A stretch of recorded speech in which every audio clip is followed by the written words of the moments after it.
अब फिलीपींस को कल आपने मैप के ऊपर देख लिया था। आज हमारे 3 इंपॉर्टेंट आर्टिकल्स यहाँ पे रहेंगे। नंबर 1 इज अर्थक्वेक, क्योंकि आपने कल ज्योग्राफी डिटेल में देखी कि कहाँ पे एक्चुअल में फिलीपींस लाई करता है।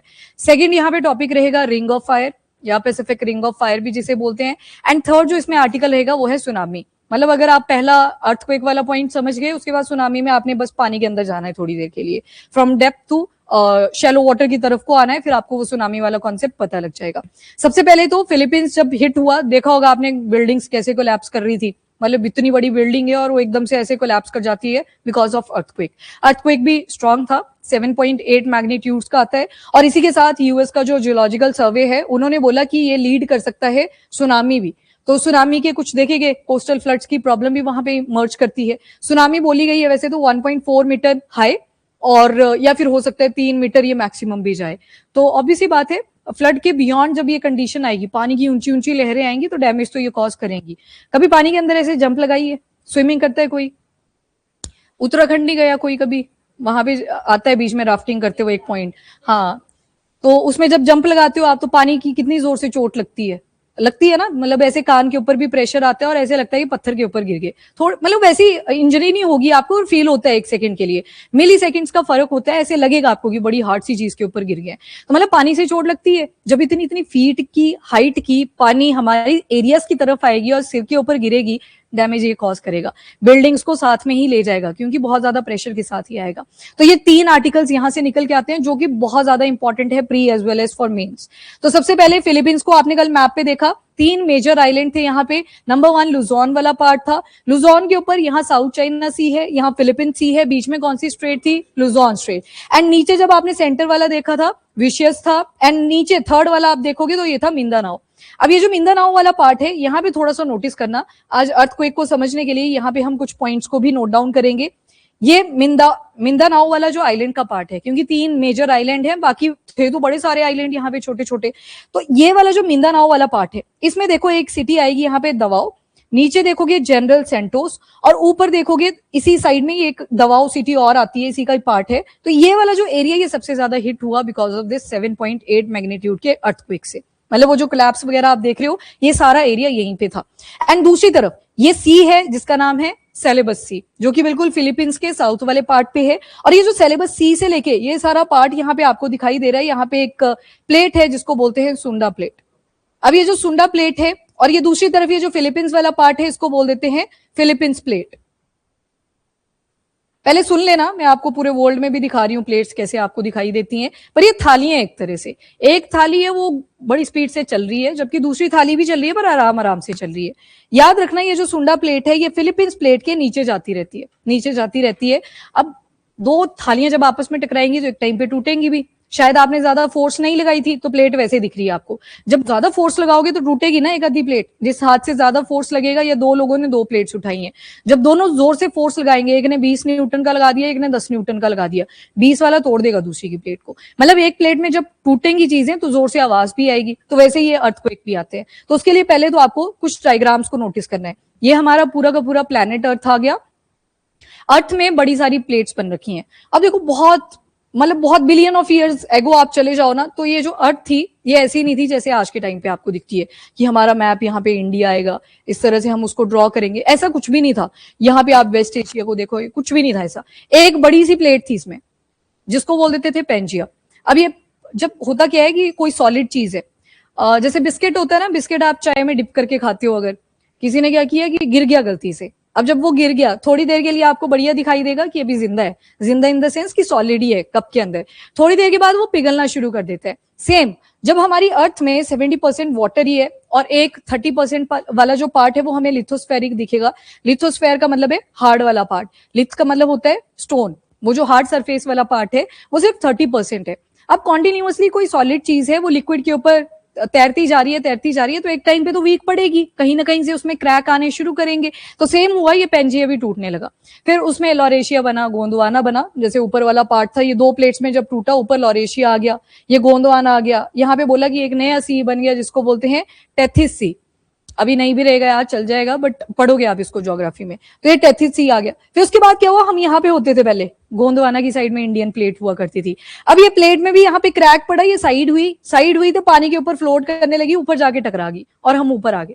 नदरन वाली साइड पे, हम पहले साउथ वाले पार्ट में थे, सोचो, फिर नॉर्थ वाले पार्ट में आ जाते हैं, अर्थ के नॉर्थ वाले पार्ट में। अब ये सारा सिनारियो हुआ और ऐसे ही टूटते टूटते बड़ी सारी प्लेट्स फॉर्म हो जाती हैं, जिनमें से कुछ होती हैं मेजर प्लेट्स और कईयों को बोलते हैं माइनर प्लेट। मेजर मतलब बड़ी बड़ी साइज की, जिनकी वजह से बहुत सारे डैमेज भी हो सकते हैं अगर कोई भी उनमें डिफंक्ट चीज होती है। एंड दूसरी आती है माइनर प्लेट, छोटी छोटी प्लेट्स, जैसे अभी मैंने सुंडा प्लेट बोला, देन फिलीपींस प्लेट बोला, ये छोटी प्लेट्स है, माइनर प्लेट्स है, पर अब एरिया भी तो छोटा है तो डैमेज ज्यादा आपको दिखाई देता है। ठीक है, तो नंबर 1 रीजन ये भी बन के आता है। अब जैसे ये हमारी वाली प्लेट है, दैट इज इंडियन प्लेट, यहाँ पे देखो साइड में आपको वो दिख रही है फिलिपिन सी प्लेट, और वो जो सुंडा प्लेट देखी आपने वो भी बस ये इसी वाले एरिया में सुंडा प्लेट, वो जो सेलेबस सी वाला पार्ट था आगे साउथ चाइना सी, वहां तक ये एक्सटेंड करती है, पर ये माइनर प्लेट्स हैं। अब प्लेट्स तो बड़ी सारी हैं, जैसे ये जुआन दे फुक्का, ये पूछ लिया था एक बार पेपर में, डायरेक्शन वाइज पूछी हुई थी कि नॉर्थ टू साउथ इनको अरेंज करना है, तो ये बिल्कुल नॉर्थ अमेरिका की साइड में आपको दिखेगी, छोटी सी प्लेट दिख रही है, कोकोस प्लेट है, नास्का प्लेट है, मतलब बड़ी सारी प्लेट्स हैं, कुछ मेजर हैं, बड़ी बड़ी हैं, और वहीं पे कुछ माइनर हैं जो कि छोटी छोटी साइज में दिखेंगी। ये इंटीरियर देखो अब अर्थ का इंटीरियर, मतलब ये तो आपने ऊपर से देख लिया ना कि कौन कौन सी प्लेट्स हैं। अब दूसरी चीज आएगी इंटीरियर ऑफ अर्थ, जैसे केक कट करते हो कि ब्लैक फॉरेस्ट केक करना, पर बीच में वनीला की स्टफिंग भी होनी चाहिए, तो जब आपने कट करा आपको सारा दिखाई दिया, या चोको लावा केक होता है, आपने कट किया अंदर से चोको लावा निकल के आया, है ना, ऐसे होता है, सेम सेम सिनारियो अर्थ के केस में। जब आप पीस कट करोगे इसका तो अंदर आपको बड़ी सारी लेयर्स दिखेंगी, जैसे कि सबसे अंदर आएगी कोर, कोर के बाहर आएगा मेंटल, और मेंटल के बाहर आएगा क्रस्ट, ये वही वाला क्रस्ट है जिसके ऊपर हम रहते हैं। और जैसे जैसे अंदर जाओगे आप तो किलोमीटर्स भी आपके बढ़ते चलेंगे। अब सबसे पहले आपको क्रस्ट का पता होना चाहिए, क्रस्ट आएगी टॉप मोस्ट लेयर, क्रस्ट को हमेशा ऐसे ड्रॉ करा जाता है, ऐसे ही क्यों, तो देखो यहाँ पे आप लोग अभी बैठे हो, ठीक है, ये वाला पार्ट, यहाँ पे घर बने हुए हैं, ये एक प्लेट आ गई, क्रस्ट की बात कर रही हूँ सिर्फ, वो जो टॉप मोस्ट लेयर है अर्थ की, ये वाली जो पार्ट है यहाँ पे मैंने ऐसे डैश डैश लगा दिया, क्या इंडिकेट कर रहा है ये, वाटर, तो ये वाटर वाला पार्ट है, मतलब एक अब 70% बोल दिया कि अर्थ वाटर की बनी हुई है, तो कहीं तो वो होल्ड करता होगा, कहीं तो वो बाउल बना होगा, कैविटी बनी होगी, तो ये वाली जो ऊपर वाली प्लेट है इसको बोलते हैं कॉन्टिनेंटल क्रस्ट, कॉन्टिनेंटल मतलब जिसके ऊपर हम रह रहे हैं अभी इस टाइम पे, हार्ड सरफेस। एंड ये वाला जो पार्ट होगा उसको क्या बोल देंगे, ओशनिक क्रस्ट, जिसके ऊपर क्या है, पानी है, प्लेट है नीचे भी, ऊपर भी है प्लेट, पर नीचे को क्या हो रही है, पहले डेप्थ इंक्रीज हो रही है, तभी तो आप पानी उसमें फिलअप कर पाओगे, कैविटी बनेगी तभी तो पानी उसके अंदर आ पाएगा, इसको बोलते हैं ओशनिक क्रस्ट। अब जब आप और ज्यादा डीप जाना शुरू करते हो तो ये आ गया कॉन्टिनेंटल क्रस्ट, जो कि सबसे ऊपर आपको दिखेगी, थोड़ा नीचे जाओगे ओशनिक क्रस्ट दिखेगा। इसके बाद मेंटल वाला पार्ट शुरू होता है, पहले तो आता है अपर मोस्ट मेंटल का पार्ट, एक अपर मोस्ट पार्ट आएगा इसका, फिर जैसे जैसे नीचे जाओगे ना तरलता बढ़नी शुरू हो जाएगी, वो एक्चुअल में लिक्विड भी नहीं होगा, वो प्लाज्मा लाइक स्टेट शो करना शुरू कर देता है, और इसको बोलते हो आप एस्थीनोस्फेयर, एस्थीनोस्फेयर। बस आगे नीचे जाने की जरूरत नहीं है, जाने को तो जा सकते हैं कि जो इनर कोर होता है वो सॉलिड है, क्योंकि हर तरफ से इसके ऊपर प्रेशर पड़ा हुआ है तो सॉलिडिफाई हो जाता है, लिक्विड कन्वर्टेड इनटू सॉलिड, ये वाली सिचुएशन यहाँ पे बनती है। आउटर कोर पे आओगे, ये लिक्विड वाला पार्ट है, पर यहां तक हमें पहुंचना ही नहीं है, क्योंकि वो जो अर्थक्वेक आना है वो इन्हीं रीजन से आ जाएगा। अब ध्यान से सुनना, ये वाली प्लेट्स को भूल जाओ, हम यहां तक रहते हैं, ये मैंने बोला कि ये थोड़ा सा ऐसे लिक्विड सेमी प्लास्टिक सी सिचुएशन बनती है, आधा सॉलिड भी दिखेगा आधा लिक्विड सा भी दिखेगा, दोनों का मिक्सचर सा होगा, पर इतना सफिशिएंट है कि ऊपर वाली प्लेट को हिला सकता है, आराम से मूव करवाएगा। जब ये हिलेगा यहाँ पे लिक्विड, तो अभी सी बात है ऊपर वाली जो प्लेट है वो भी मूव करेगी, तो एक चीज तो हमको क्लियर होगी कि हमारी जो अर्थ है वो स्टेबल नहीं है। आजकल बड़े सारे शॉर्ट वीडियोस भी डाले होते हैं लोगों ने कि ये देखो मैंने कैमरा 24 घंटे लगाया और अर्थ जो है वो एक्चुअल में रोटेट करती है, तो मूवमेंट तो हमारी चल रखी है, रोटेशन भी हमारी चली हुई है, प्लस जो हमारे नीचे अंदर इंटीरियर में क्वांटिटी है वो भी क्या करवा रहा है, उस क्रस्ट को मूव करवाए जा रहा है। यहां तक स्टोरी क्लियर। अब देखना, इसको ध्यान से सुनना, अभी क्या हुआ, इस पॉइंट के ऊपर क्या होता है, एपिसेंटर बनता है। अब मैंने एक टर्म बोल दी एपिसेंटर, एपिसेंटर से भी पहले आपको 2-3 टर्म्स और याद रखनी है, जैसे कि कन्वर्जेंट। अब प्लेट्स लगी ना पता सबको, ऐसे थालियां बनी हुई हैं, वो प्लेट्स कभी एक दूसरे के पास आएंगी, कभी एक दूसरे से दूर जाएंगी, कभी एक दूसरे के साथ ट्रांसफॉर्म करेंगी। जब एक दूसरे के पास आएंगी तो उनको बोलते हैं कन्वर्जेंट, ठीक है, मतलब एक दूसरे के पास आए जा रही है ये। अब पास आएंगी, उसमें सिचुएशन चेंज भी हो सकती है, या तो तोड़ फोड़ करेंगी या तो पहाड़ी बना देंगी, दोनों पॉसिबिलिटी रहती है। सेकंड जो सिचुएशन बनेगी, ये दोनों प्लेट एक दूसरे से दूर जाएंगी, तो उसको बोल दिया आपने डाइवर्जेंट। एंड तीसरी सिचुएशन, ये ट्रांसफॉर्म करेगी, एक दूसरे को घिसेगी, बस ना तो नीचे जा रही है ना तो ऊपर जा रही है, एक दूसरे को घिस रही है बस, दैट इज ट्रांसफॉर्म। और यहीं से एक वर्ड आप सुना होगा, दैट इज सबडक्शन। सबडक्शन में होगी तो कन्वर्जेंस, मतलब दो प्लेट्स एक दूसरे की तरफ को आएंगी, कन्वर्ज करेंगी, पर एक प्लेट भारी होगी और दूसरी प्लेट हल्की होगी। तो जो भारी वाली होगी वो हल्की वाली के नीचे जाती जाएगी, उसको क्या बोल देते हैं, सबडक्शन। इस तरह से कि जैसे मान लो ये प्लेट्स पहले ऐसे थी कन्वर्जेंट, फिर जैसे जैसे और पास आई और पास आई, ये रोज चल रहा है ये काम, पर हमें पता ही नहीं लगता क्योंकि हम तो कुछ भी नहीं है इस अर्थ की प्लेट के हिसाब से, तो हमें ये फील नहीं होती। पर हाँ, एक अभी आती हूँ इंस्ट्रूमेंट पे, आपने क्या देखा, ये दोनों एक दूसरे की तरफ आए जा रही हैं, आए जा रही हैं। एक टाइम आएगा जो भारी वाली होगी वो दूसरे वाले के नीचे जाना शुरू कर देती है, उसको ही क्या बोलते हैं, सबडक्शन। और जहां पे फिलीपींस है वहां पे एक ऐसे हॉर्स शू शेप का रिंग बनता है और उसे क्या बोला जाता है, Pacific ring of fire. Pacific ring of fire, वहां पे ये वाला फिनोमेना चल रहा है कॉन्टिन्यूसली, सबडक्शन। जैसे मैंने आपको शुरू में ही बोला कि एक प्लेट है सुंडा प्लेट और दूसरी तरफ आपने कौन सी देखी, फिलिपिन प्लेट। तो मैंने बोला ये जो सुंडा प्लेट है ये क्या कर रही है कॉन्टिन्यूसली, फिलिपिन प्लेट्स के नीचे सबडक्ट करे जा रही है। और ये जो पैसिफिक रिंग ऑफ फायर बनता है इसके थ्रू आउट रीजन में आप क्या देखते हो, यही प्रोसेस चला हुआ है, सबडक्शन। भारे वाली प्लेट जो है वो दूसरे वाले के नीचे जाए जा रही है और कॉन्टिन्यूसली इस वजह से हो क्या रहा है, अर्थक्वेक्स आ रहे हैं उन रीजन्स में, सुनामीज ट्रिगर हो रही है, ठीक है, क्योंकि पानी ज्यादा है और लिथोस्फेयर आप देखोगे तो बहुत ही कम दिखेगा, लैंड एरिया आपको बहुत ही कम दिखेगा। तो अब इसको और थोड़ा सा डिटेल में देखो। तो नंबर 1 एपिसेंटर। अब एपिसेंटर आपको समझ आएगा। अब जब आप अर्थ के क्रस्ट में गए, अंदर जाके गए, तो अंदर क्या था, मेंटल वाला पार्ट था, ऊपर क्रस्ट वाला पार्ट था। जिस पॉइंट से ये अर्थक्वेक इमर्ज करेगा उसके आसपास कई बार फॉल्ट एरिया भी जनरेट कर जाता है। शीशे पे मारेगा भी थोड़ा सा भी, हल्का सा मारा आपने, एक पॉइंट पे था पर साइड में क्रैक्स आ जाते हैं, पर वो क्रैक शायद इतना बड़ा नहीं बना कि वो ऊपर तक आ जाए, पर क्रैक बन चुका है वहां पे, वो टूट सकता है कल को। उसको बोल देते हैं फॉल्ट लाइन। फॉल्ट लाइन से उसको इंडिकेट किया जाता है। अब मान लो ये जो फॉल्ट था ये बढ़ता गया बढ़ता गया, अब जो अर्थक्वेक यहाँ पे आना था, जिस पॉइंट से ये मर्ज करा, उसको आपने बोल दिया हाइपोसेंटर। हाइपोसेंटर को ही फोकस भी बोलते हैं। अब जब ये घूमता घूमता ये वेव्स ऊपर की तरफ आने लगी तो ये पहुंच गई अर्थ के सरफेस के ऊपर। जिस पॉइंट पे सबसे पहले पहुंचेगी उसको बोलेंगे एपीसेंटर। एपीसेंटर, उस पॉइंट को जहां पे सबसे पहले पहुंची। जब ये अंदर घूम रही थी वेव्स, तब इनको बोलते हैं बॉडी वेव्स, कि शरीर के अंदर घूम रही है तो बोल दिया बॉडी वेव्स। ये दो तरह की देखोगे आप, primary and secondary, P wave and S wave. And जब ये सरफेस पे पहुंच गई इनको बोलेंगे सरफेस वेव। हाँ, इसमें दो आती हैं, वन इज रेले और दूसरी आ जाती है लव वेव। तो ये दो वेव्स आ गई जो सरफेस तक पहुंचेंगी। ये तो है ही डेंजरस वैसे भी, तो ये तबाही मचाएगा। तो वो जो आप डिस्ट्रक्शन देखते हो वो इसी वेव की वजह से होता है, लव वेव, ठीक है। प्यार और पढ़ाई सबके बस की बात नहीं होती, बोला था मैंने, ये सबसे होती भी नहीं है जबरदस्ती, और सबके बस की बात भी नहीं होती। पढ़ाई भी वैसी ही है, सबसे कहाँ हो पाती है, कहीं तो पक जाते हैं यार बिना तैयारी के करवा दो, ऐसा इंस्टीट्यूट नहीं है कहीं पे बिना तैयारी के बताते कि ये आएगा पेपर में इस बारी, आप रीड करो हो गया, तो वो तो कहीं पे भी नहीं होगा। तो पढ़ाई तो करनी ही पड़ेगी। चलो बाकी दूसरा छोड़ो। अब देखो यहाँ पे आपने क्या देखा, एक तो बॉडी वेव्स बनी एंड दूसरी आ गई सरफेस वेव्स। अब इनका थोड़ा थोड़ा मूवमेंट। एपिसेंटर क्लियर सभी को। अब एपिसेंटर के लिए आपको एक लोकेशन देखनी है, यहाँ पे सरंगनी, इसी पॉइंट पे बना ये 7.8 मैग्नीट्यूड का अर्थक्वेक। मतलब जैसे जैसे ऊपर को आई सिस्मिक वेव्स, यहाँ पे वो एपिसेंटर इमर्ज हुआ, और जो आसपास का एरिया था, जैसे कोटाबाटो रीजन है यहाँ पे, कोटाबाटो से याद आया, यहाँ पे एक प्लेट भी है, उसका नाम भी क्या है, कोटाबाटो। हाँ, ट्रेंच बनता ही है। ट्रेंच जहां पे भी आएगा ना तो समझ लेना वहां पे कन्वर्जेंस हुए जा रही है। कन्वर्जेंस की वजह से हमेशा आप देखोगे ट्रेंच की फॉर्मेशन होगी। और डाइवर्जेंस जहां पे होता है वहां पे बनता है मोर, मिड ओशनिक रिज। ये देखो, ये मोर जब बनता है ना, बनती भी ऐसी पोजीशन है, मतलब बीच से खाली होता चलेगा ये, तो एम की शेप बनती है, तो मोर को याद रख लेना। इसका भी कोई काम नहीं है तो इसको इग्नोर कर दो, ठीक है। तो कोटाबाटो ये भी याद रखिएगा। थोड़ा सा और देखोगे नियर बाय, ये वाला जो पॉइंट है यहां से ये इमर्जेंस हुआ 7.8 मैग्नीट्यूड अर्थक्वेक का। थोड़ा और देखो इसको नियर बाय जाके, ये आ गया। एक बे भी बनती है यहाँ पे, बे यानी कि खाड़ी, जैसे बे ऑफ बंगाल है तो उसी के नाम पे रखी हुई है सरंगानी बे।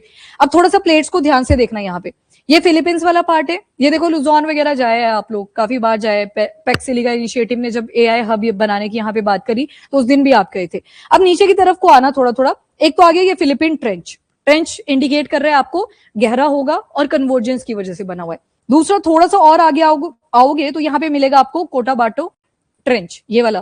तो आपको बस इतना से याद होना चाहिए कि इसकी लोकेशन कहाँ पे है। हो सकता है अर्थक्वेक आए तो आपसे पूछ लिया जाए कि ये वाला ट्रेंच कहाँ पे लोकेटेड मिलेगा, तो यहाँ पे आ जाएगा कोटाबाटो ट्रेंच। ये देखो ये वाला सी, सुना इसके बारे में, सेलेबस सी। सेलेबस सी के नीचे ही आपको कौन सी प्लेट मिलेगी, सुंडा प्लेट। तो ये जो सुंडा प्लेट है वैसे यहां से लेके यहाँ तक ये एक्सटेंडेड है, सारे एरिया में ही आपको दिखाई देगी। तो प्लेट आ गई, उसके ऊपर वाला पार्ट। इसके बाद थोड़ा सा ऊपर जाओगे, सुलू सी देखा था आपने, ऐसे फिलीपींस की दो आर्म्स निकली हुई थी, बीच में कौन सा सी था? सुलू सी था। ये बोर्नियो वाला पार्ट आ जाता है, उसके ऊपर आपको सुलू सी दिखाई दे रहा था। तो एक ट्रेंच क्या बनता है? सुलू ट्रेंच। सुलू के ऊपर देखोगे तो नेग्रोस ट्रेंच भी बना हुआ है। तो ट्रेंचेस ये याद रखने आपने, ये फिलीपींस के आसपास में, इस वजह से आपको बता दिया। अब देखो एक इजी सा है, अगर आपने नहीं भी सुना है तब भी आप उसको कर लोगे। मनीला ट्रेंच, कैपिटल के आसपास, फिलीपींस की कैपिटल मनीला, तो उसके आसपास का जो ट्रेंच है उसको बोल दिया जाता है मनीला ट्रेंच। एपिसेंटर, हाइपोसेंटर तो प्लेट्स, सुंडा प्लेट और फिलीपींस, हाँ, जहां पे वो सबडक्शन हो रही थी वो था उसका एक्चुअल। ऊपर आया ना एपिसेंटर, तो हम देख सकते हैं, नीचे तो हम एनालाइज ही कर सकते हैं कितनी डेप्थ पे ये जो प्लेट थी वो सबडक्ट कर रही थी। सरंगानी ऊपर आ गया, ऊपर की बात कर रहे हैं हम, सुपरफिशियल, क्योंकि एपिसेंटर को क्या बोला आपने? जब वेव ऊपर आ गई, सरफेस के ऊपर आ गई, तो उस वाले पॉइंट को बोल रहे हैं। नीचे तो सिस्मोग्राफ के हेल्प से हम बस एनालाइज कर सकते हैं कि हाँ, सुंडा प्लेट जो थी वो सबडक्ट कर रही थी बिलो फिलीपींस प्लेट, तो वो तो इतना ही बोल सकते हैं हम, ठीक है। इसके बाद एक और चीज याद रखना, यहाँ पे एक और ट्रेंच आता है, पालावन ट्रेंच। पालावन ट्रेंच ये भी याद रखना, यहाँ पे है। तो ये जो ट्रेंचेस हैं, इनका सिग्निफिकेंस इतना सा है कि पेपर में शायद आपको ये दिखे, आपको एरिया, किस एरिया के आसपास ये लाई करती है वो पता होना चाहिए था यहाँ पे। डन। पहले बताओ यहाँ तक की स्टोरी क्लियर है सभी को? पता लग गया ना ये कहाँ पे इमर्ज करा, कौन सी प्लेट किसके नीचे जाए जा रही थी। कन्वर्जेंस ही है पर सबडक्शन बोलेंगे, क्योंकि कन्वर्जेंस पूरा टकरा रही है। वहां भी तो पहाड़ी भी बन सकती है, हिमालयन, है ना, तो वहां तो पहाड़ बने हुए हैं, वो भी तो कन्वर्जेंस है, पर यहाँ पे सबडक्शन आपको दिखेगी। एक प्लेट दूसरी प्लेट के नीचे जा रही थी, दो important plate, Sanda plate and दूसरी दैट इज फिलीपींस प्लेट। ये देख लो एक बार सारे, इनको नोट डाउन कर लो। और जब फिलीपींस में ये अर्थक्वेक आया तो आसपास के एरियाज भी इंपैक्ट हुए। क्यों? क्योंकि इतनी सारी प्लेट्स हैं, एक प्लेट अगर हर्ट होगी, ज्यादा जोर से हर्ट होगी, तो ऑब्वियस ही बात है जो आसपास की प्लेट्स होंगी वहां पे भी आपको ऐसी ट्रेजेडीज देखने को मिलती हैं। इंडोनेशिया में अलर्ट जारी करवाए, इन एरियाज में बोल दिया गया फिलीपींस गवर्नमेंट के थ्रू कि इन एरियाज को वेकेट कर दो, हाई टेरेंस की तरफ चले जाओ, कि जिंदगी बचेगी तभी आप दोबारा से डेवलपमेंट कर पाओगे और दोबारा से अपना घर बना पाओगे। अभी जाने की जरूरत है, क्योंकि सुनामी भी ट्रिगर हो चुकी है और बिल्डिंग्स ऐसे ही कोलैप्स कर जा रही हैं। तो आसपास के जो एरियाज हैं वहां पे भी हाई अलर्ट है इस टाइम पे, कि इंपैक्ट करेंगे तो सारे करेंगे फिर, जो भी रीजन है। अच्छा, नेक्स्ट आती है सुनामी। अब सुनामी को पढ़ने से पहले अर्थक्वेक बताओ, आपको क्लियर हो गया ये? अब एक बार रीड कर लेते हैं, फिर सुनामी पे आते हैं लास्ट में। हाइपोसेंटर ये रहेगा अर्थ के अंदर पॉइंट, जहां से वो एक्चुअल में सिस्मिक वेव्स ओरिजिन करती हैं। वो ऊपर, वैसे ये शॉक वेव्स ही होती हैं, पर इनको सिस्मिक वेव्स बोल दिए जाते हैं अर्थक्वेक की लैंग्वेज में। इसको ही फोकस भी बोला जाता है। एपिसेंटर मतलब जो अर्थ के सरफेस पे पहले पॉइंट पे जहां पे ये सिस्मिक वेव्स फील करी गई, तो उस पॉइंट को क्या बोलेंगे? That is epicentre. और ये हाइपोसेंटर के जस्ट अबव होता है। जरूरी नहीं है फॉल्ट की डायरेक्शन में हो, ये हो सकता है इतना इंस्टेंट आया कि सीधा टॉप पे पहुंच गया, फॉल्ट अभी आ रहा था आराम से, ठीक है। तो ये जो याद रखना है, ये एपिसेंटर जो होता है डायरेक्टली अबव द हाइपोसेंटर, बिल्कुल सीधा ही दिखता है आपको। अर्थक्वेक की वेव्स दो तरह की हैं, वन इज बॉडी वेव, जो सिस्मिक वेव बॉडी के अंदर थी, वो जो देखा आपने कि ओरिजिन करी, और फिर जब तक वो बॉडी के अंदर थी, मतलब बॉडी जैसे आपकी बॉडी है तो अंदर घूम रही है, तब तक बॉडी वेव। वैसे अर्थ की बॉडी में जब तक चल रही है तब तक उसको क्या बोलेंगे? Body wave. सरफेस वेव नाम से पता लग रहा है ये सरफेस पे पहुंचेगी। ये दो तरह की है, one is primary wave and दूसरी है सेकेंडरी वेव। अब इसके फीचर याद रख लेना, टू द पॉइंट लिखे हुए हैं, ये बस याद कर लो एज इट इज। सबसे पहले पी वेव और एस वेव। देखो सेकेंडरी वेव को याद रखना, S for secondary, S for solid material. मतलब ये जो एस वेव होगी ये हमेशा कौन से मटेरियल से पास करेगी? सॉलिड। और जबकि पी वेव है सॉलिड, लिक्विड एंड गैस, ये तीनों ही पार्ट से फटाफट से ट्रेवल कर सकती है। तो सबसे फास्ट कौन हुई इन दोनों में? पी वेव्स, क्योंकि सबसे जा रही है, और ये सॉलिड जो सेकेंडरी वेव है ये देखेगी कि सॉलिड मटेरियल कहाँ कहाँ पे है, उसमें मैं अपना रास्ता निकालूं तब जाऊं मैं आगे। तो ये वाली जो पी वेव है ये ज्यादा फास्ट होती है, ये कंपैरेटिवली स्लो आपको दिखाई देगी। ये पहली होती है जो अर्थ सरफेस के ऊपर पहुंचती है। बॉडी वेव तो बोला आपने कि एपिसेंटर के ऊपर पहुंची, पर बॉडी वेव में भी कौन सी वाली पहले पहुंचती है? P wave. इसके बाद ये सॉलिड, लिक्विड एंड गैस में ट्रेवल कर सकती है, और ये बिल्कुल वैसे मूव करती है जैसे साउंड वेव। साउंड वेव मतलब जैसे अभी यहाँ भूमिका बैठी है, नैना बैठी हुई है, और लास्ट में अरमान बैठा है, रचना बैठी हुई है। कंपेयर करें अगर साउंड को, इनको ज्यादा आवाज आ रही है, वहां पे वो पहुंचते पहुंचते घटेगी डेफिनेटली, ठीक है, ये होता है। पर ये साउंड का मूवमेंट कैसे था? तो ये कैसे जाते हैं, जैसे ये पार्टिकल्स है, एक पार्टिकल दूसरे को धक्का मारेगा, दूसरा तीसरे को, तीसरा चौथे को, धक्का मुक्की होएगी प्रॉपर, और उस धक्के मुक्की से वो साउंड आगे आगे जाएगी। मतलब एक ने धक्का मारा एक को, दूसरे ने तीसरे को, तीसरे ने चौथे को, और इसी पैटर्न को क्या बोलते हैं? साउंड का जो मूवमेंट रहता है इसी पैटर्न पे चलता है, सीधा चलता है। और यहाँ पे होती है कंप्रेशन, एक होती है डायलेशन, या जिसे रिलैक्सेशन भी बोलते हैं। जैसे एक ने धक्का मारा, जैसे मैंने यहाँ पे 3 लोगों को खड़ा कर दिया, मैंने धक्का मारा, तीनों चिपक जाएंगे ना साथ में, फिर वो चिपकेंगे, वो अगलों को धक्का मारेंगे, फिर अपनी पोजीशन पे दोबारा से वापस आ जाएंगे। तो वो वाला फेज रिलैक्सेशन है, जब वो दोबारा से अपनी पोजीशन पे आ जा रहे हैं, और जिसको धक्का लगता चलेगा वो क्या शो कर रहा है, कंप्रेशन। तो इसी तरह से ये पी वेव भी ट्रेवल करती है। पर जब एस वेव की बात करते हैं, ये इस वेव स्ट्रक्चर में चलती है, ये क्रेस्ट और ट्रफ्स बनाते हुए चलती है। तो रास्ते से दिख रही है सीधी जा रही है, तो ऑब्वियस सी बात है ज्यादा फास्ट होगी। और एस को देखोगे तो ये वेव बना के चल रही है, क्रेस्ट एंड ट्रफ बना के चल रही है, तो इस केस में क्या होगा, इसकी स्पीड वैसे भी स्लो रहेगी। उसके बाद आती है सरफेस वेव, जो सरफेस के ऊपर पहुंच चुकी है, जिसमें 2 आती हैं, लव एंड रिले वेव। सबसे पहले ये अर्थ के सरफेस पे आ चुकी हैं। बॉडी वेव कहां पे खत्म, जैसे बॉडी के बाहर आप आ चुके हो, वहां पे बॉडी वेव खत्म है, वहां से ओरिजिन करती है सरफेस वेव। और सबसे ज्यादा जो डिस्ट्रक्टिव है वो कौन सी है, सरफेस वेव ही है, क्योंकि जब तक वो बॉडी वेव थी, हो सकता है इतना स्ट्रॉन्ग अर्थक्वेक आया ही नहीं, बस ऐसे ट्रेमर सा फील हुआ, पर कोई वहां पे डिजास्टर कॉज नहीं हुआ। पर जब वो सरफेस वेव पे आ चुकी है इतने बड़े मैग्नीट्यूड के साथ, 7.8 मैग्नीट्यूड के साथ, तो ऑब्वियस सी बात है यहाँ पे बहुत ज्यादा डिस्ट्रक्शन कॉज करेगी। ये सिस्मोग्राफ में सबसे लास्ट में आपको दिखाई देती है, क्योंकि अब डिजास्टर आना था, वो आ ही चुका है, उसके बाद लास्ट में दिखाई देती है कि कितनी ट्रेजेडी के साथ।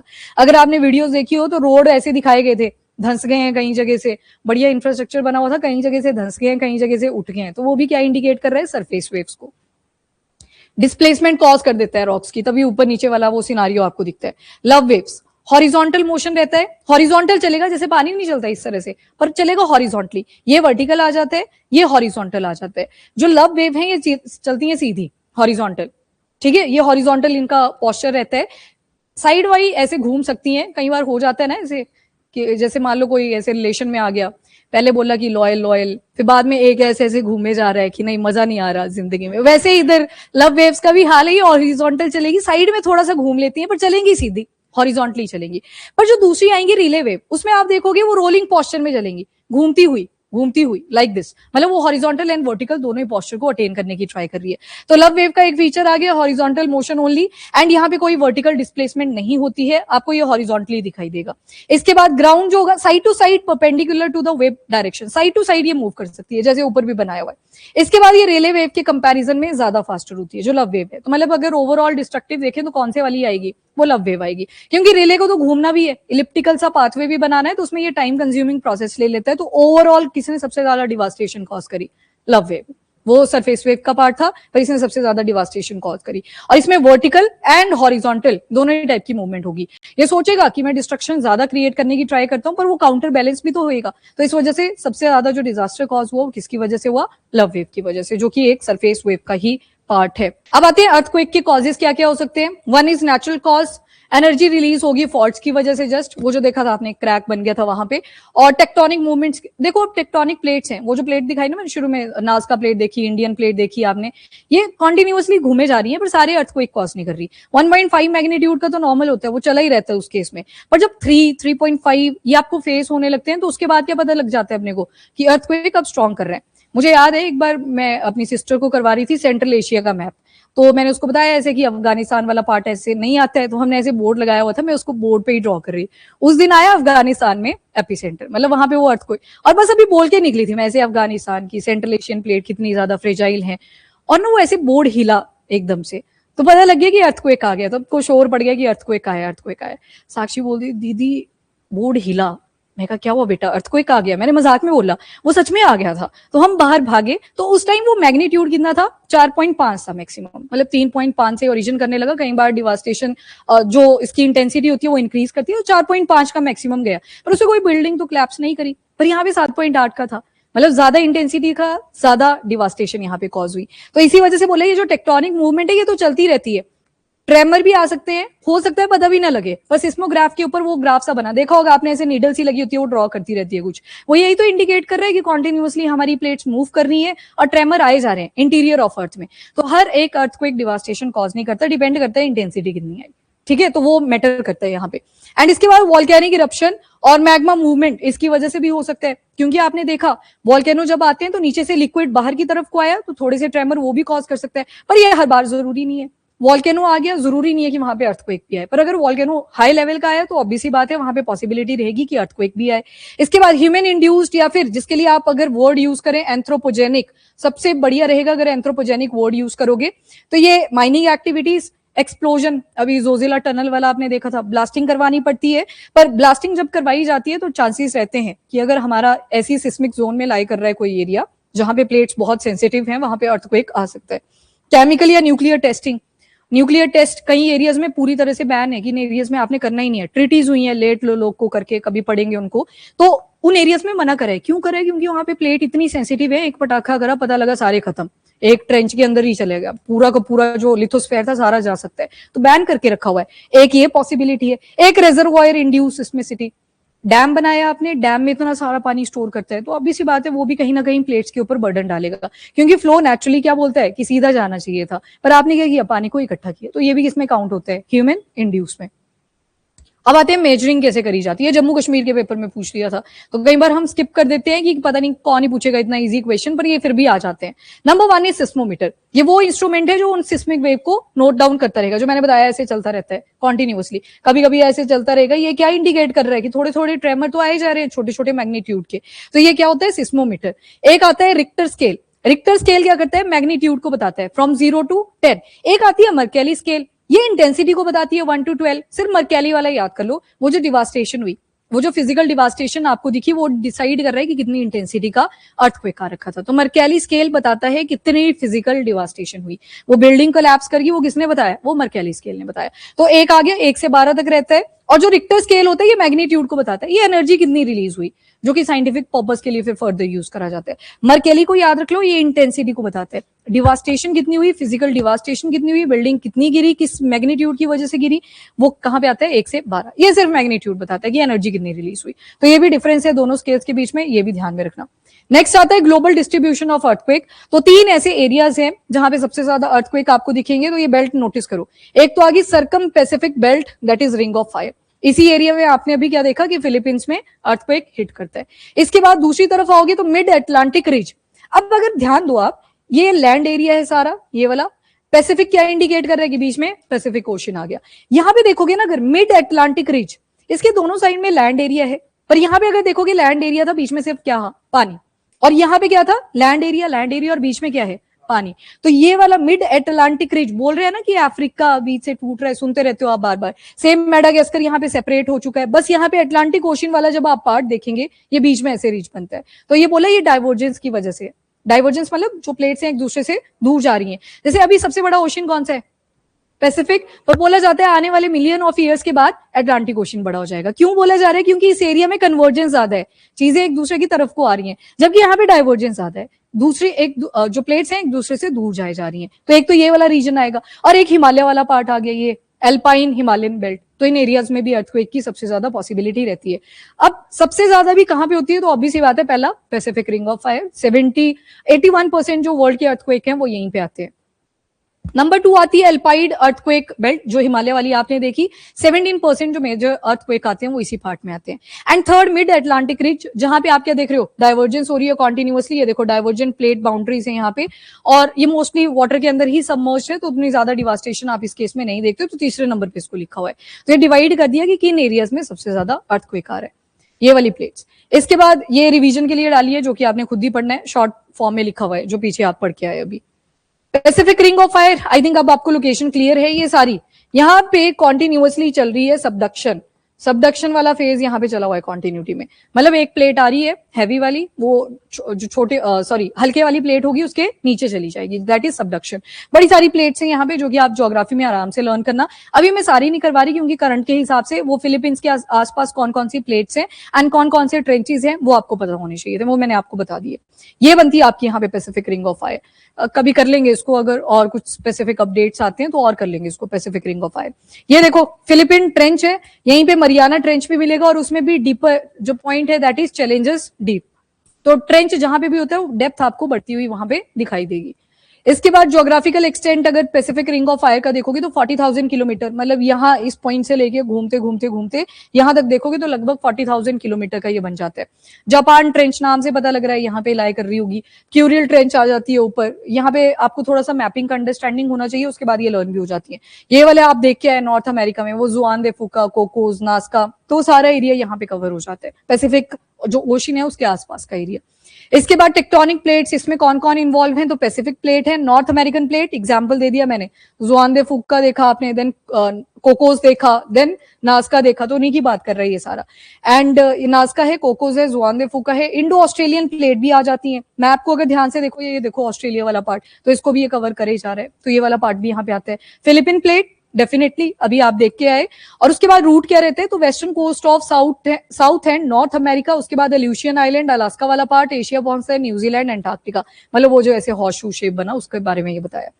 मेजर कंट्रीज ये सारी यहाँ पे कवर हो जाती हैं। तो जो भी कॉन्टिनेंट्स हैं, जैसे नॉर्थ अमेरिका की ऑब्वियस की बात है, कौन सी साइड की कंट्रीज आएंगी? वेस्टर्न साइड की, ईस्टर्न नहीं है इसमें। Same for the south America, आप बोले अर्जेंटीना भी आएगा, नहीं आएगा, वो तो ईस्टर्न साइड में है, तो वेस्टर्न वाली कंट्री। चिली बोले तो यस आएगा, तो वो आ गया। इसकी तरफ ऑस्ट्रेलिया वाला पार्ट आ गया, न्यूजीलैंड आ गया, देन ये साउथ ईस्ट एशियन कंट्री को तो कवर कर ही रहा है, वहां पे आप ये प्रॉब्लम सुनते ही हो अर्थक्वेक की, तो ये सारी कंट्रीज यहाँ पे इंक्लूडेड है। मैक्सिको आएगा? आएगा। ये देखो, ये नॉर्थ अमेरिका है, यहां से शुरू हो जाता है मैक्सिको वाला पार्ट, तो मैक्सिको भी आएगा। तो मैप की अंडरस्टैंडिंग अगर होएगी तो ये लर्न हो जाएंगे, ठीक है। तो उसके लिए वेडनेसडे की क्लास अब लगाते रहो, उसमें हम वैल्यू एडिशन भी कर रहे हैं, वो आपके फायदे के लिए। चलो एनीवेज, नेक्स्ट इज सुनामी। आपने देखा, अब सुनामी में क्या हुआ? अब डिफॉल्ट आपने, जैसे कि रचना ने भी सवाल पूछा कि हाइपोसेंटर फोकस कहां पे था, तो वो तो नीचे जाके था, जहां पे दो प्लेट्स आपस में सबडक्ट कर रही थी। अब जहां पे ये दो प्लेट्स आपस में सबडक्ट करी, अब हुआ क्या, दोनों सेम सा जोर लगा रही थी कि मैंने भी नहीं हटना पीछे, तूने भी नहीं हटना पीछे, दोनों लड़े जा रहे हैं। अभी क्या हो रहा है, एक को भी इंजरी नहीं आ रही, मतलब कसा हुआ है प्रॉपर, पहलवानी देखी है, बस वैसे वाली सिचुएशन बनी हुई है, दोनों ने जकड़ा एक दूसरे को। अब एक ने ना हार मान ली, हार मानी तो दूसरे ने पीट दिया, तो सेम सिचुएशन यहाँ पे होती है। पहले दोनों सेम प्रेशर लगा रहे थे, फिर एक टाइम आएगा जब वो प्रेशर उनसे होल्ड नहीं होगा, और जिस दिन होल्ड नहीं हुआ उस दिन क्या होगा, एक तरफ का जो रॉक पार्टिकल होगा वो टूटेगा। अब ये इतनी बड़ी प्लेट का टूटा है, तो हिलेंगे कौन? ह्यूमंस, ठीक है। जैसे कि फिलीपींस में आपने देखा, तो ये जो प्रेशर जब रिलीज होगा, एनर्जी यहां से जब रिलीज होगी, तो उस टाइम पे आएंगे ट्रेमर्स, और ट्रेमर्स की वजह से आएगा अर्थक्वेक। पर सुनामी कैसे ट्रिगर हुई? तो प्लेट तो नीचे थी, ओशनिक, कॉन्टिनेंटल, ये बिल्कुल नीचे हम बॉटम में देख रहे थे। अब जब यहाँ पे पानी की बकेट हिली, जैसे बकेट को कभी आप पैर से ऐसे मूव किए? सभी ने किया होगा, कोई नहीं है ऐसे मत बोला, हम तो शार ही लेते हैं। बकेट भी करी होगी कभी, कहीं होते हैं ऐसे, नहीं हम तो शार ही लेते हैं। पर एनीवेज, बकेट को जब ना अगर ऊपर से भी खींचा तो बकेट टूट भी जाती है, अगर प्लास्टिक की है। कई बार नीचे से पैर से जब आप धक्का लगाते हो, नीचे से वो आने वेव्स शुरू करती हैं, जबकि आप नोटिस शायद नहीं करा होगा, पर बचपन में जरूर किया होगा कि कैसे आ रहा है पानी ऊपर को। तो वो एकदम से वेव क्या करती है, ऊपर को आती है। अब जब डीप ओशन में आप जाते हो, पानी की डेप्थ बहुत ज्यादा होती है, तो ये पानी जब हिलेगा भी ना, तो हल्का सा हिलेगा, मतलब आराम से ऐसे वेव आएगी आराम से। पर ये वेव आगे आगे जाएगी कहां तक? कॉन्टिनेंट तक, जहां पे बैरियर नहीं है कोई, जहां पे इसको ब्रेक नहीं मिलेगी। जब ये आगे आगे जाना शुरू करेगी, तो पहले वेव इतनी सी आई आराम से, क्योंकि नीचे ट्रेमर हुए आराम से, यहाँ पे जो प्लेट्स थी वो थोड़ी सी हिली, जिस वजह से पानी हिलना शुरू करता है। पहले वेव आराम से आई, अब जैसे जैसे ये वेव आगे पास करेगी, दोबारा से आराम से आई, क्योंकि अभी डेप्थ ठीक ठाक है। अभी आगे जाएगा पानी, दोबारा से वेव आराम से आएगी। अब जब आगे पहुंचा, आप देख रहे हो कि क्या हो रहा है, डेप्थ घटती जा रही है, मतलब हम कॉन्टिनेंटल क्रस्ट के ऊपर आ चुके हैं। तो यहाँ पे क्या होगा, अब डेप्थ तो उतनी है नहीं, पर वेव तो आ चुकी है। अब इस पानी को कंज्यूम करने के लिए क्या करेगा, खाली एरिया की तरफ जाएगा। तो यही वाली वेव क्या करेगी, एक ऊंची हाइट अटेन करेगी, क्योंकि पानी तो उतना ही आएगा। पीछे ये स्मूथ थी, जैसे फिशरमैन भी होते हैं ना, कई बार पता लग चुका है कि सुनामी ट्रिगर हुई है, तो ये कभी भी नहीं बोला जाता कोस्टल एरिया को भागो, क्योंकि कोस्टल एरिया में वो शिप उड़ती हुई जाएगी उनकी। डीप वाटर्स की तरफ को बोला जाता है। डीप वाटर को क्यों बोला, क्योंकि वहां पे वेव की इतनी स्पीड नहीं है, वहां पे झटके लगेंगे, पलटेगी नहीं बोट, मतलब उड़ेगी नहीं, ऐसे नहीं कि डेब्रिस भी नहीं मिली, तो वो वाली सिचुएशन नहीं आती है।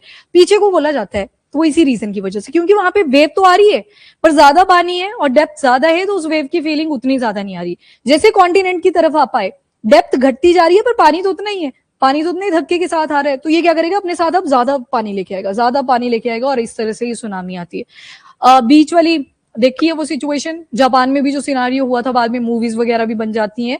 वहां पे एक लड़की ने ऑब्जर्व करा था कि ज्योग्राफी की बुक में हमने ये पढ़ा था, बीच क्या हुआ, अचानक से खाली हुआ, मतलब वो जो डीप सी वाटर के अंदर आपको ऑर्गेनिज्म मिलते हैं, वो सारे अचानक से बीच के ऊपर दिखाई देने लगे, मतलब पानी पीछे हट गया था एकदम से। वो हटा क्यों था, क्योंकि वेव कैसे चलती है ऐसे, तो वो एकदम से पहले पीछे हटी, अब वो एकदम से हाइट अटेन करके आने वाली थी।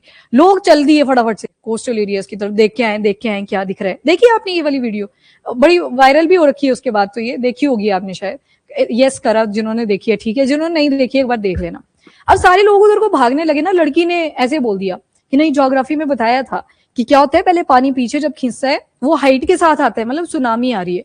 और बाद में हुआ वही, जब वो सारे लोग नीचे ऐसे देख रहे थे, मछलियां, मजा आ गया, आज तो सी फूड है, एकदम से पीछे से पानी का बड़ा सा लहर आया और सबको खा गया। फिर वो चलो आगे चलती गई और सुनामी आ गई, और उसके बाद फिर टाइम नहीं मिलता है भागने का। तो जब अलर्ट मिल चुका है कि सुनामी के आने के चांसेस हैं, तभी बोला जाता है कि हाई टेरेन की तरफ चले जाओ, ताकि अगर आती भी है, क्योंकि डिजास्टर तो होना ही है, इसको तो आप रोक ही नहीं सकते, तो नेचुरल है, तो इसको तो आप रोक ही नहीं सकते, आप सिर्फ बच सकते हो, यहाँ पे प्रिवेंशन कर सकते हो। तो ये इस तरह से सुनामी आती है। तो ये 3 पॉइंट से जो इस आर्टिकल से रिलेटेड आपके पेपर में आ सकते हैं। और मेंस के लिए बहुत रेलिवेंट सा क्वेश्चन है, एक स्टैटिक क्वेश्चन आता है ज्योग्राफी का, कोई सा भी आ जाता है। एक बार टाइप्स ऑफ रॉक्स आ गए थे, एक बार कलर कोडिंग पूछ ली थी आईएमडी की, एक बार एयर क्वालिटी इंडेक्स वो आपके एनवायरमेंट में पूछ लिया था, अर्थक्वेक इंपॉर्टेंट है, सुनामी पूछी हुई है, फ्लड पूछे हुए हैं, तो प्रिपेयर कर लेना है इसको, ठीक है।